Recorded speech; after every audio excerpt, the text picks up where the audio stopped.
सबसे बड़ी पार्टी की सरकार बनने के बाद उप मुख्यमंत्री बना। इससे आपको दर्द है, मैं जानता हूं कि केशव प्रसाद क्यों बन गए दोबारा वो उप मुख्यमंत्री। मैं जानता हूं आप पिछड़ों के हितैषी नहीं, पिछड़ों के विरोधी हो, आपको ये स्वीकार ही नहीं। मैं अगर आप पिछड़ा इस भेद में नहीं पड़ता, लेकिन आपको इस बात का दर्द है कि आज सारा का सारा जो आपने एक साम्राज्य स्थापित किया था, वह साम्राज्य जनता ने उखाड़ करके फेंक दिया। इसका दर्द है आपको, मैं जानता हूं। और आपके मैं दावे की चर्चा कर रहा था। यही तो माननीय अध्यक्ष जी आपके माध्यम से कह रहा था कि 400 सीट का दावा मैं अपने एक ज्योतिषी मित्र से पूछ रहा था कि भाई ये 400 सीट का जो दावा है, जो 400 सीट का दावा, इसमें क्या सच्चाई है? तो मुझे आश्चर्य यही लग रहा था कि या क्या है, मतलब लगातार कई डिबेट में, कई इंटरव्यू में मैं आपके भाषण भी सुनता था, सभाओं में भी सुनता था, तो मुझे लग रहा था 400 का दावा कर रहे हैं। क्यों कर रहे हैं? क्योंकि जमीनी हकीकत निश्चित तौर से मैं भी जानता हूं। मैं भी उत्तर प्रदेश के अंदर गरीबों के बीच में हूं, जरूरतमंदों के बीच में हूं, दिन भर जनता से भी मिलता हूं, क्षेत्र में जाकर लोगों से भी मिलता हूं। तो मुझे पता था कि समाजवादी पार्टी अभी सत्ता के इर्द गिर्द नहीं आएगी। अब कुछ बातें ऐसी हैं कि मैं इस सदन में कहूंगा तो वो दूसरी प्रकार की बात हो जाएगी। कैसे आपके नंबर इतने बढ़ गए? मेरा तो विश्वास था कि आप 47 का आंकड़ा नहीं पार कर पाएंगे, लेकिन मैं ये नहीं कहता था कि आप 47 का आंकड़ा पार कर लिए, आप 100 से ज्यादा सीटें जीत लेकर के आ गए। वह ठीक है, जनता का जनादेश जहां तक पहुंचा है, आपको प्रतिपक्ष में रहने का मौका दिया है तो आप प्रतिपक्ष में रह करके, लेकिन कभी अगर एक बात गरीबों के बारे में अगर आप सोचते, मैं देख रहा था जोशी ने जो कहा है कि अभी श्री अखिलेश यादव जी के और समाजवादी पार्टी के 25 वर्ष तक सत्ता में आने का योग नहीं। अब इसको मैं ये मेरे मित्र ने कहा है, आप कहेंगे इसका प्रमाण, इसका कोई प्रमाण नहीं। ज्योतिषी गणना के हिसाब से बता दिया, वो मैं आपको बता दे रहा हूं। इसे अभी 25 साल तक उधर बैठने के लिए तैयार रही, उधर बैठने के लिए तैयार रही। मेरे लिए क्या कहा है? दूसरों का देखते रहे और अपना चुनाव हारे। मानी बैठिए, गुस्सा नहीं करिए। मैं माननीय नेता प्रतिपक्ष जी के आज के माध्यम से नेता प्रतिपक्ष जी को कहना, मुझसे पूछे मेरे लिए क्या कहा। अरे आप नहीं चाहते थे केशव प्रसाद दोबारा उप मुख्यमंत्री बने, फिर उप मुख्यमंत्री बन करके बैठा हूं। मैं तो कह रहा था कि मैं सदासी बन करके आऊंगा कि नहीं आऊंगा। आपको इसकी चिंता नहीं कि मैं वहां बैठ जाऊं, लेकिन आप चाहे जितना दूध में आप डालते हो नींबू, लेकिन हम दूध में चीनी डालते हैं, हम मीठा करते हैं, आप दूध को फाड़ने का काम करते हैं।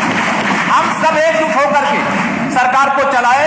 दोबारा सरकार बन करके आई है, और दोबारा सरकार बन करके आई है तो मैं यही कह रहा था माननीय अध्यक्ष जी कि आप अपनी तरफ बचा के रखना, इधर की चिंता मत करिए। इधर तो हम लोग रहेंगे, क्योंकि वहां से बहुत सारे लोग हमारे संपर्क में। अभी आप कई चीजें गरीबों की बात कर रहे थे। अब गरीब आदमी कोई जाति और धर्म और समुदाय से रिलेटेड नहीं होता।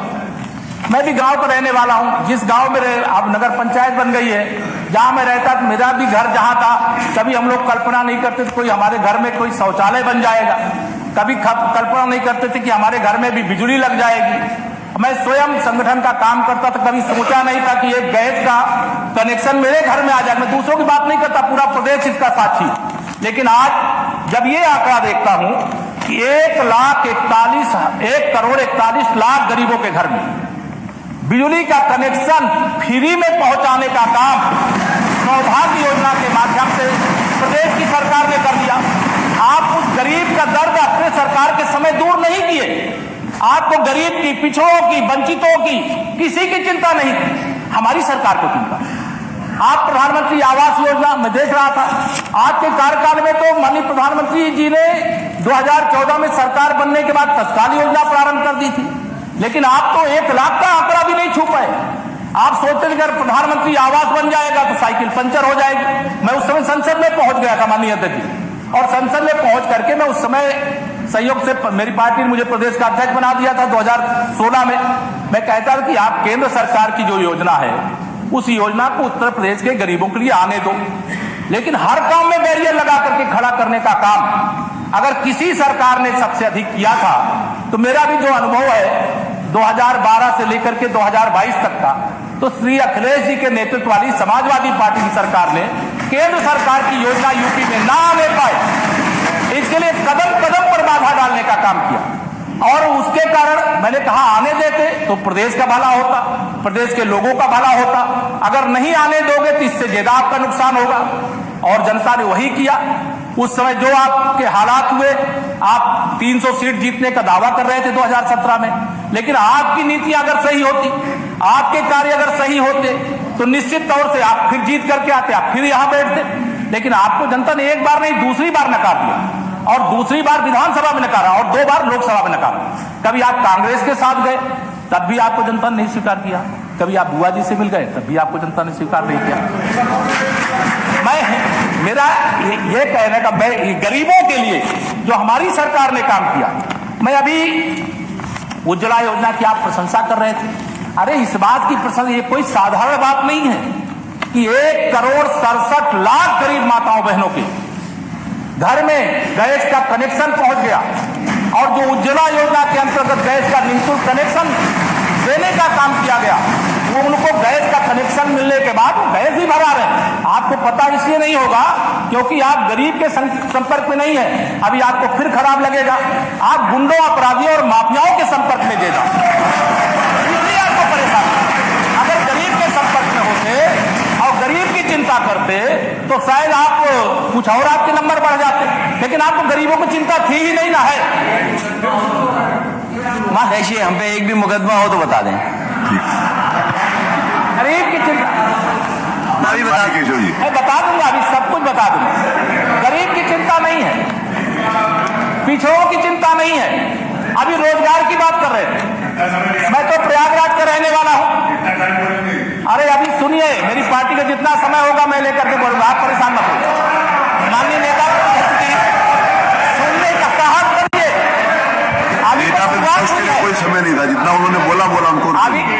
अभी तो शुरुआत हुई है। मुख्यमंत्री हैं, बोलेंगे उसी रेशो के हिसाब से, समय उसी रेशो के हिसाब से, समय का रेशो वही है, समय का रेशो वही है।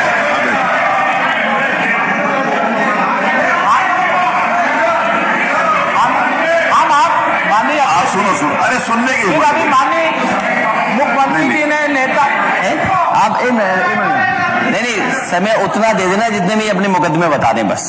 मैं अभी आपको सब बता दूंगा, आप चिंता मत करिए। आप वह भी बता दूंगा। और केशव प्रसाद ने सदैव राष्ट्रवाद की लड़ाई लड़ी है। राष्ट्रवाद की लड़ाई में अगर आपको ये लगता है कि राष्ट्रवाद की लड़ाई लड़ने में, हिंदुत्व की लड़ाई लड़ने में गौरक्षा की लड़ाई लड़ना गलत है, वो गलती में जीवन भर करता रहा। और मेरे ऊपर एक भी मुकदमा कोई व्यक्तिगत आरोप पर नहीं लग सकता, इसलिए आपकी घबराहट में जानता हूं। मेरे ऊपर जो मुकदमे हैं वो मुकदमे आप विधिवत जरा समीक्षा करवा लीजिएगा, और उस समीक्षा कौन से आपके कार्यकाल में क्यों लिखवाए गए, मैं खूब समीक्षा कर चुका। मैं तो जानता, मैं तो आंदोलनकारी रहा, मैं तो राजनीति में रहा ही नहीं।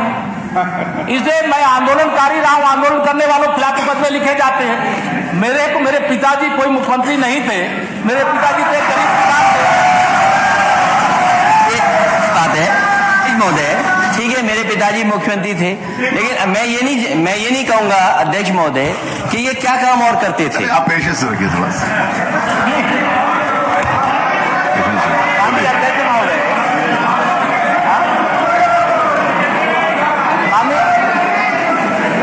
अध्यक्ष महोदय,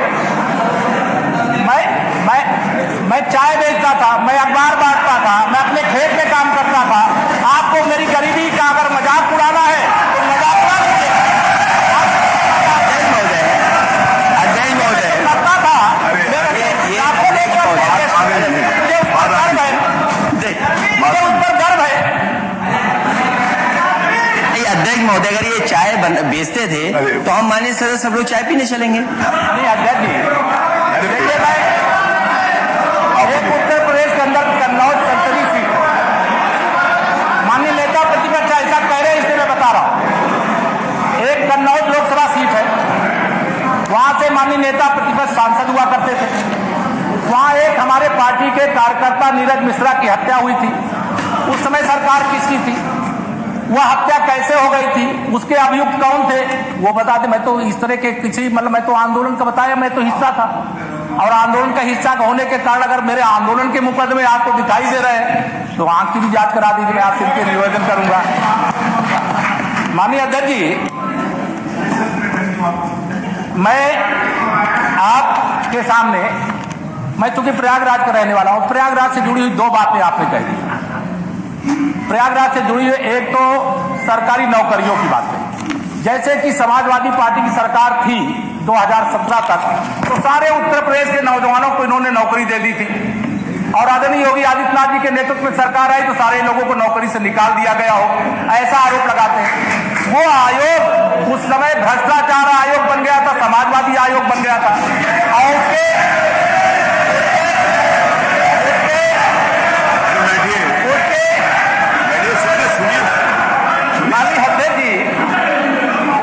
उसका भी एक मेरे ऊपर मुकदमा है। उस समय समाजवादी पार्टी की सरकार थी, वो भ्रष्टाचार जो आयोग के अंदर हो रहा था, वहां के छात्रों ने आंदोलन किया था, वहां मैं विधायक था। उस समय 2012 में जब विधायक चुन करके आया था, लोकसभा चुनाव लड़ने से पहले विधायक था, विधायक के नाते सभी जितने विधायक चुने गए थे उनको बुलाया। अध्यक्ष महोदय, परीक्षाएं कितनी रद्द हुई वो भी बता दें।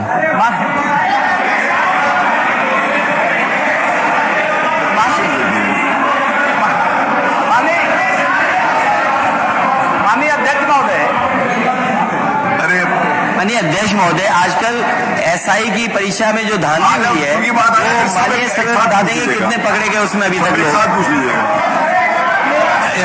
माननीय अध्यक्ष जी, एक व्यवस्था तो जरूर स्थापित हो जाए। मैंने बोला सब एक साथ पूछ लीजिए। माननीय उप मुख्यमंत्री जी बोल रहे हैं तो बीच में टोका टाकी अब ना हो। वही मैं कह रहा हूँ, सब एक साथ पूछ लिया, मैंने भी रिक्वेस्ट किया।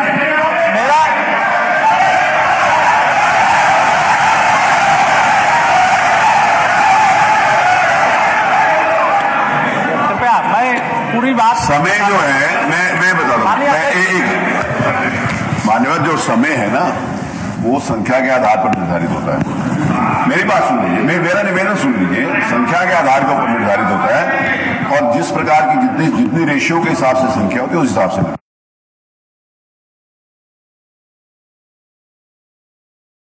बैठिए ना, अरे सुनिए तो और सुन लीजिए, अरे सुन लीजिए माननीय सुनिए, आप सुनिए। मैंने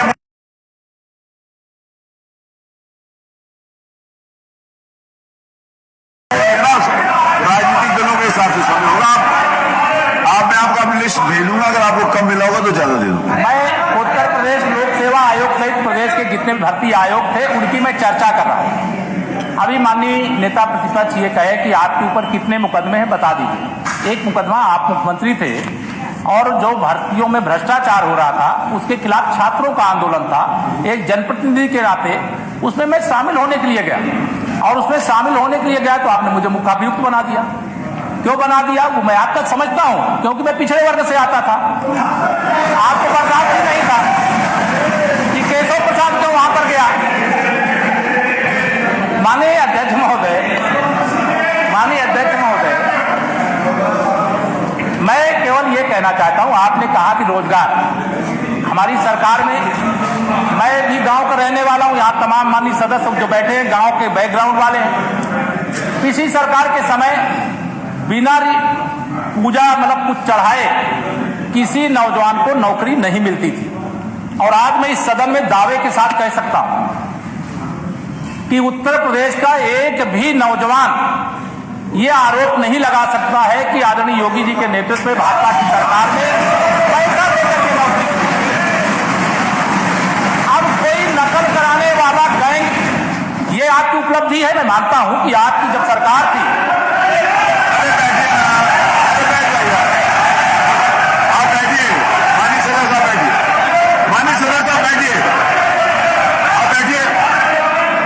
माननीय अध्यक्ष जी, जब ये उपलब्धि हमारे नेता प्रतिपक्ष जी जब मुख्यमंत्री थे उस समय एक उपलब्धि बहुत बड़ी थी। इंटरवेंट नहीं करना चाहिए, ये मैं कई बार कह चुका हूं, और उसके बाद भी लगातार टोका टोकी होती है। ये अपने आप में गलत परंपरा है वाले बात, इसको रोका जाना चाहिए तो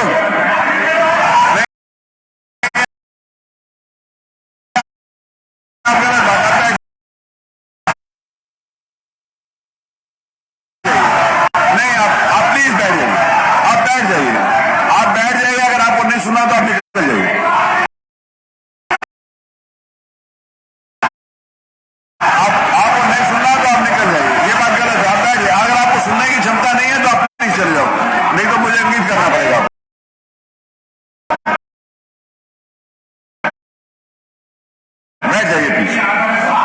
आप आदर सम्मान आप सुनिए, सुनने की क्षमता रखिए ना, आप सुनने की क्षमता रखिए। देखिए अगर आप उनके बाद, मैं इनके बाद आप ही को अवसर दे दूंगा, आप बता दीजिएगा जो नोट कर लीजिए, उसके बाद नोट कर लीजिएगा ना, आपने जो कुछ बताना है उसके बाद से बता दीजिएगा। मैं आपको शुरू किया, ये गलत परंपरा शुरू हुई, इसको स्वीकार करने में अपनी उपलब्धि के रूप में मुझे लगता है नेता प्रतिपक्ष को कोई नाराजगी होने का सवाल नहीं है, ना हमारे प्रतिपक्ष के साथियों को कोई नाराज होने का सवाल नहीं। अभी दूसरा विषय यहां पर आ रहा था कोरोना से संबंधित। कोरोना के संबंध में देखिए, आपने कोरोना का जब संक्रमण का संकट आया,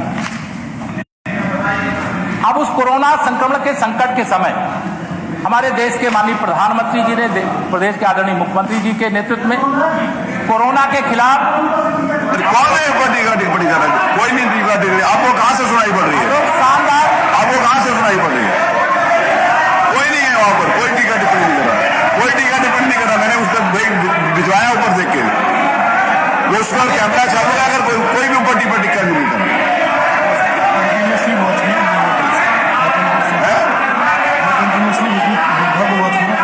कोई कुछ नहीं कर रहा, आपको और कहीं से सुनाई पड़ रहा है, ऊपर से कोई टिक्का टिप्पणी नहीं कर रहा। कोई टिक्का टिप्पणी करने का अधिकार नहीं है, वहां पर मार्शल बैठे हुए, कोई टिक्का टिप्पणी करेगा तो उसी समय उसको हटा देंगे। अरे आप हाउस के अंदर रहिए ना, कोई टिक्का टिप्पणी कर भी नहीं सकता, कोई करेगा तो नहीं कर रहा। आपको अनिल जी और कहीं से सुनाई पड़ रही है आवाज, अब बैठिए वहां। अरे आप जानबूझ के हाउस डिस्टर्ब करना चाहते हैं।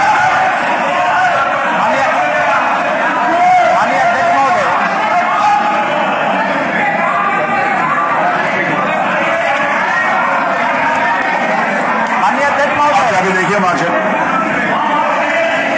वहां से रिपोर्ट दीजिए, वहां पे आदमी खड़ा करिए। समझ रहा है, मैं भी समझ रहा हूं। अगर कोई है तो उसको मिलेगी,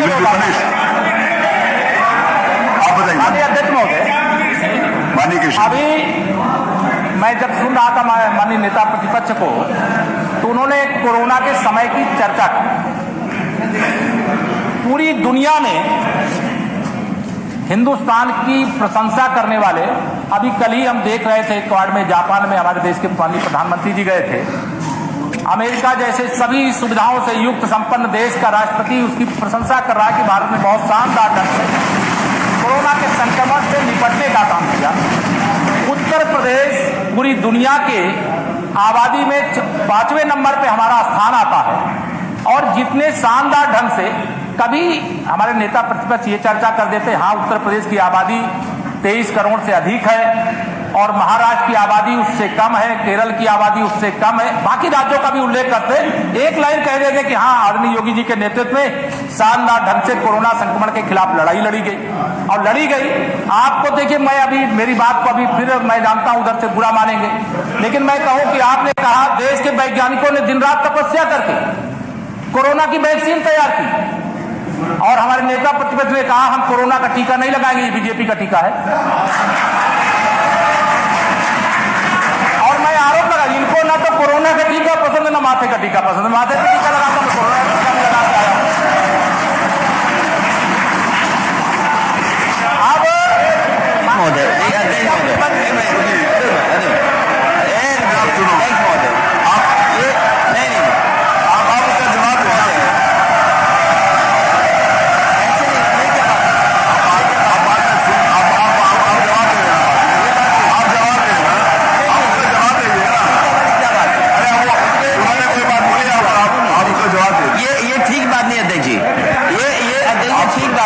क्योंकि इस बहस में जो वैक्सीन है, मैं कोई साइंटिस्ट नहीं हूं, लेकिन साइंटिस्ट का पढ़ता हूं, जो रिसर्च पेपर वो पढ़ता हूं, मैं इनसे कहता हूं, मैं उस पर कोई टिप्पणी नहीं कर रहा वैक्सीन पे, क्योंकि ये वर्ल्ड ओवर ऐसे लोग भी थे जिन्होंने वैक्सीन नहीं लगाई। शायद हमारे डिप्टी सीएम नहीं जानते ये बात, दुनिया का डिप्टी सीएम ही नहीं जानते, और ये क्या कह सकते मैं टीका नहीं लगाता।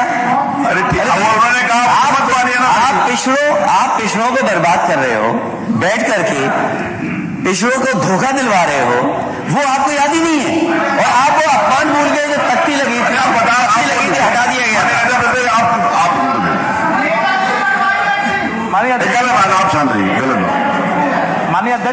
क्योंकि कोरोना के संबंध में आपने चर्चा की, इसलिए कोरोना संबंधित मैं आप ही के विषय में से कुछ विषय लेकर के बैठ करके नोट कर लिया था और नोट करके उसका जवाब, मैं प्रयागराज का रहने वाला हूँ।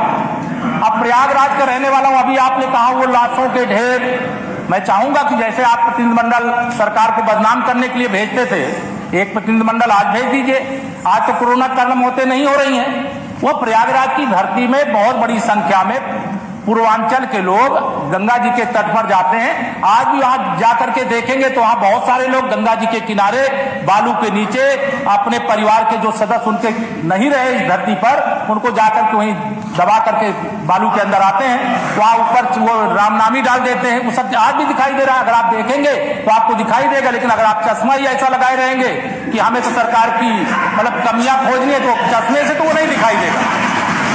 इसलिए माननीय अध्यक्ष महोदय, मैं कोरोना की चर्चा, हम माननीय प्रधानमंत्री जी हम लोगों की बैठक ले रहे थे, सभी कार्यकर्ता पूरे प्रदेश भर के, हम भी एक कार्यकर्ता के नाते ही बैठे थे।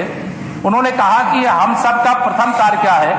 पहला काम हमारा ये नहीं है कि हम राजनीतिक दल हैं, सरकार में हैं तो दल के नाते केवल चुनाव लड़ना, चुनाव जिताना, सरकार बनाना और सरकार का कोई पद प्राप्त करके सुख भोगना।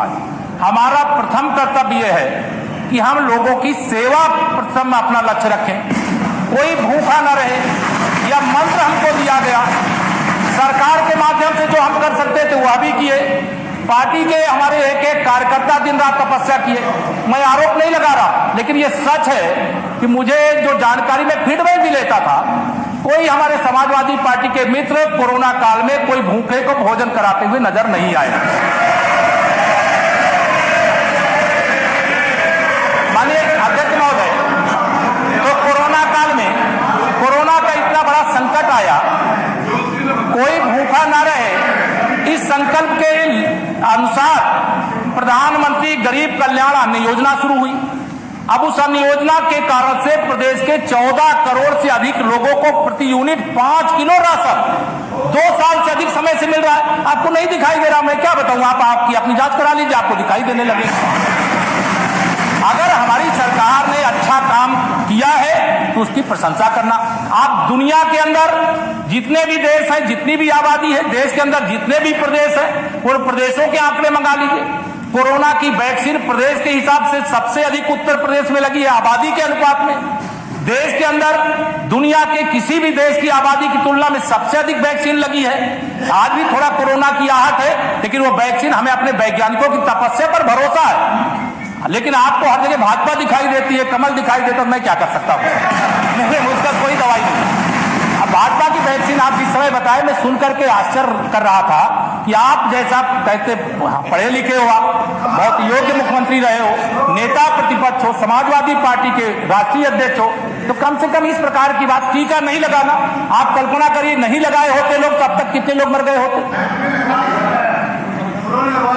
नहीं, मुझे मालूम है लगवा ली, लेकिन अगर इस तरह का दुष्प्रचार करने से, इस प्रकार के दुष्प्रचार करने से फायदा नहीं, नुकसान ही होता।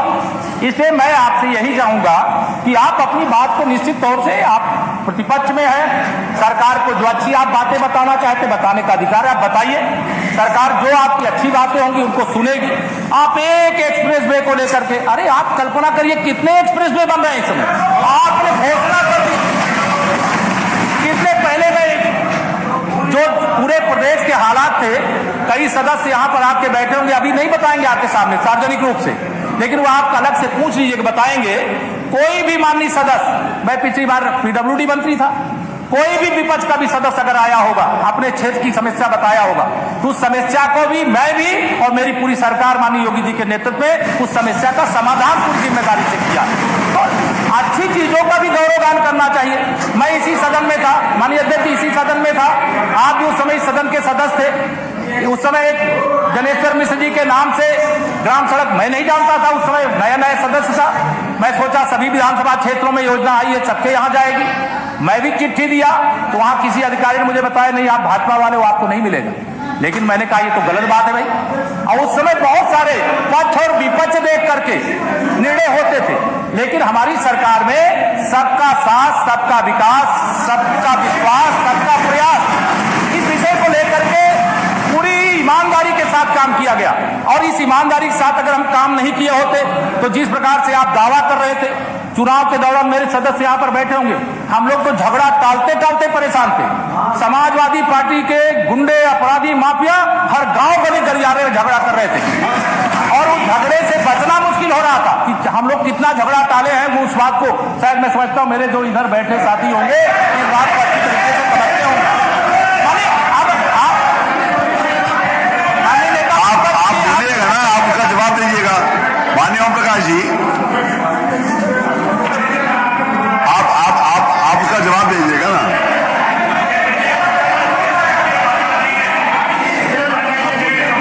माननीय अध्यक्ष जी, माननीय केशव जी,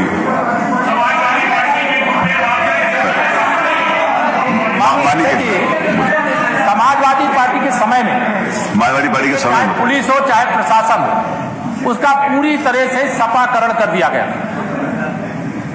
आज हमारे समय में जब इसका प्रमाण पत्र क्या होता है, आपका केवल भाषण सदन में ये प्रमाण नहीं है, ये प्रमाण जनता की सबसे बड़ी अदालत है, उत्तर प्रदेश की जनता के बीच में हम गए और उत्तर प्रदेश की जनता के बीच में जा करके सारे दलों ने आपके पक्ष में आत्मसमर्पण कर दिया। तब भी भारतीय जनता पार्टी ने इतनी प्रचंड विजय के साथ सरकार के अंदर आई। तो आप कानून व्यवस्था को लेकर के अभी सवाल उठा रहे थे। अरे आप अपना कार्यकाल, मुझे लगता है कभी आप देखते नहीं। अगर अपना कार्यकाल आप देखेंगे तो हमारे कार्यकाल में सवाल उठाने से पहले जिस शीशे के घर में आप रहे वो चकनाचूर हो जाएगा। इसलिए मैं माननीय अध्यक्ष जी आपके माध्यम से निवेदन करना चाहता हूँ, कानून व्यवस्था उत्तर प्रदेश की दुरुस्त है। आपके समय में आप कह रहे हैं अभी इन्वेस्टर समिट की चर्चा हो रही है, अभी ग्राउंड ब्रेकिंग सेरेमनी होने जा रही है, तो आप उसकी चर्चा भी कर रहे थे। मेरे जो जानकारी में है कि जब आपकी सरकार थी, आप उत्तर प्रदेश में यहाँ पे इन्वेस्टर समिट भी नहीं कर पाए, आपको दिल्ली में करना पड़ा था। तो आप इस बात को सोचिए कि क्यों आपको ऐसी परिस्थिति, क्योंकि कोई यहाँ आना नहीं चाहता था। मेरे भी व्यक्तिगत बहुत तमाम सारे लोगों से मिलने जुलने का संपर्क है। उन्होंने कहा अब हम आएंगे उत्तर प्रदेश में, अब कम से कम उत्तर प्रदेश में हम भी सुरक्षित रहेंगे, हमारा निवेश भी सुरक्षित रहेगा और हम विकास भी करेंगे, प्रदेश का भी, देश का भी विकास करेंगे। आज एक वातावरण का निर्माण हुआ है, वह वातावरण दिखाई नहीं दे रहा। लेकिन यह आप सच मान करके चलिए, जो भी गलत करेगा, अब बुलडोजर को लेकर के आपको बहुत चिंता हो रही है। मैं स्पष्ट बता रहा हूं, ये कोई यहाँ पे कोई बताने के लिए, हमारे मुख्यमंत्री जी बैठे हुए, स्पष्ट तौर से निर्देश है, किसी गरीब के घर पे बुलडोजर नहीं चलेगा, लेकिन गुंडा बक्सा नहीं जाएगा, माफिया बक्सा नहीं जाएगा, अपराधी बक्सा नहीं जाएगा। अगर इससे आप, मैं जानता हूं आपको, चूंकि वो सर्वाधिक समर्थक वो आपके हैं, तो ऐसे जो लोग हैं उसको लेकर के आपकी परेशानी में समझता हूं कि क्यों आपको दर्द होने लगता है। हाँ, कोई घटना कहीं ऐसी हो गई होगी और किसी पुलिस के, किसी प्रशासन के अधिकारी ने कोई गलत कार्रवाई की होगी, तो सर्वाधिक दंडात्मक कार्रवाई अगर किसी सरकार में हुआ तो वो हमारे आदरणीय योगी जी के नेतृत्व में भाजपा की सरकार में हुआ। इस बात को ध्यान में रख करके मैं आपको बस इतना ही कहना, मैं माननीय अध्यक्ष जी आपके माध्यम से इतना ही कहना चाहता हूं कि आदरणीय मुख्यमंत्री योगी जी के नेतृत्व में हमारी पहले कार्यकाल की सरकार शानदार रही है और दूसरे कार्यकाल की सरकार शानदार ढंग से चल रही है। अभी तो झांकी है, पूरी पिक्चर तो 5 साल की बाकी है।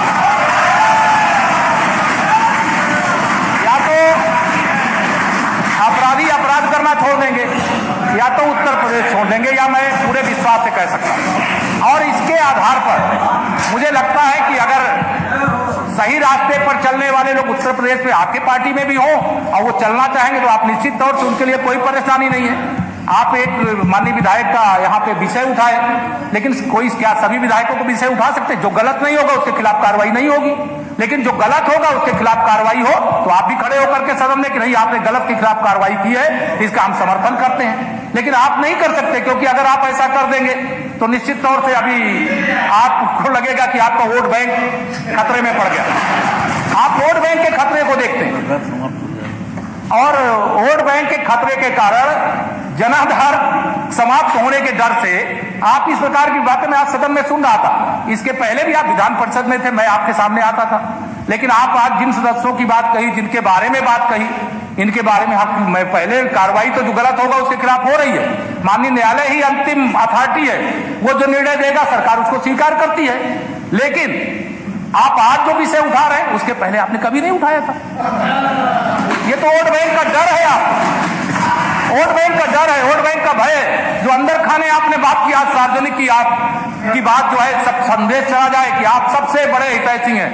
मैं बता रहा हूं इस समय प्रदेश की राजनीति, देश की राजनीति अब तुष्टीकरण के घटिया मतलब तरीके से बाहर निकल चुकी है। अगर सबका साथ सबका विकास का मंत्र जो देश के माननीय प्रधानमंत्री श्री नरेंद्र मोदी जी के माध्यम से और डबल इंजन की सरकार के माध्यम से दावे से कहते आप पूरे आंकड़े उठाते, भी आंकड़े उठाते कि प्रधानमंत्री आवास योजना में 43 लाख आवास में से किन किन लोगों को कितने आवास दिए गए आप नहीं उठा सकते, क्योंकि उसमें आपको समझ में आएगा, एकदम साफ दिखाई देगा कि कोई जातिवाद नहीं किया गया, कोई क्षेत्रवाद नहीं किया गया, कोई पार्टीवाद नहीं किया गया, कोई सांप्रदायिक तरीके से कोई योजना का लाभ पहुंचाने का काम नहीं किया गया, क्योंकि उस योजना का लाभ सबको देने का काम किया गया। हमारी सरकार में हमने भ्रष्टाचार पर लगाम लगाने का काम किया। भ्रष्टाचार पर लगाम लगाने के कारण से बहुत सारे लोग परेशानी है। वो मैं आपको माननीय अध्यक्ष जी आपके माध्यम से मैं नेता प्रतिपक्ष को ये कहूंगा, थोड़ा ठीक से अपने मतलब साथियों के बारे में पता लगा लें, अपने दल के तमाम कार्यकर्ता उनके बारे में पता लगा लें, तो बहुत सारी समस्या उनकी समाधान हो जाएगी। यहाँ कहना ही नहीं पड़ेगा, आप भी, आपकी पार्टी भी ठीक हो जाएगी और प्रदेश का वातावरण भी ठीक हो जाएगा। आज जो प्रदेश की स्थिति है उसका बहुत बड़ा कारण समाजवादी पार्टी की सरकार रही है। एक गलत रास्ते पर चल करके रातों रात जो बहुत शॉर्टकट तरीके से आगे बढ़ने के सपने देखे जाते थे, अब वो नहीं पूरा होगा। परिश्रम करके, प्रयास करके, कोई कार्य करके कोई आगे बढ़ सकता है, लेकिन गलत रास्ते पर चल करके कोई आगे बढ़ेगा तो निश्चित तौर से उसके खिलाफ कार्रवाई देश की सरकार भी और प्रदेश की सरकार भी कर रही है। मैं बहुत सारी बातें कहना था, लेकिन मैं और बातें न कह करके बहुत सारी, क्योंकि बहुत मेरे साथियों को परेशानी हो रही है। आपने किसान की बात कही थी, आप किसान की बात कही तो किसान की बात में आप कभी एक लाइन में अगर इस बात का स्वागत कर देते, छोटे छोटे किसान, हम तो जिस परिवार से आते हमारे स्वयं की 1 एकड़ भूमि भी नहीं थी हमारे घर में, लेकिन जो 5 बिस्वा जमीन वाले, 10 बिस्वा जमीन वाले पूर्वांचल के जो सदस्य इधर उधर दोनों तरफ बैठे हैं, बताइए छोटी छोटी जोत वाले किसानों को प्रधानमंत्री किसान सम्मान निधि के रूप में 2-2 हजार की 3 किस्त के माध्यम से 6,000 रुपए वर्ष में जिनको जाता है, आप एक बार उसकी भी प्रशंसा कर देते। आप नहीं कर सकते हैं, क्योंकि किसानों का भला आप नहीं कर, किसान के नाम पर राजनीति करना या जो लक्ष्य था सरकार को बदनाम करने का, वह सब फेल हो गया है। इसलिए मैं आपसे यही चाहूंगा जो अच्छे काम हो, आप माननीय अध्यक्ष जी के माध्यम से मैं निवेदन करना चाहता हूं कि अच्छे काम को अच्छा कहने का भी अगर नेता प्रतिपक्ष और हमारे विपक्ष के सभी साथी सदस्य स्वभाव बनाएंगे तो अच्छा रहेगा। हमारी सरकार अच्छा काम कर रही है, आदरणीय मुख्यमंत्री जी के नेतृत्व में अच्छा काम करेगी और पिछड़ों के, दलितों के, वंचितों के हितों के साथ न समझौता हुआ है न समझौता होगा। आप गलतफहमी फैलाने की कोशिश नहीं करेंगे, इसमें आशा करते हुए अपनी बारी को विराम देता हूं। धन्यवाद। माननीय मनोज पांडे जी।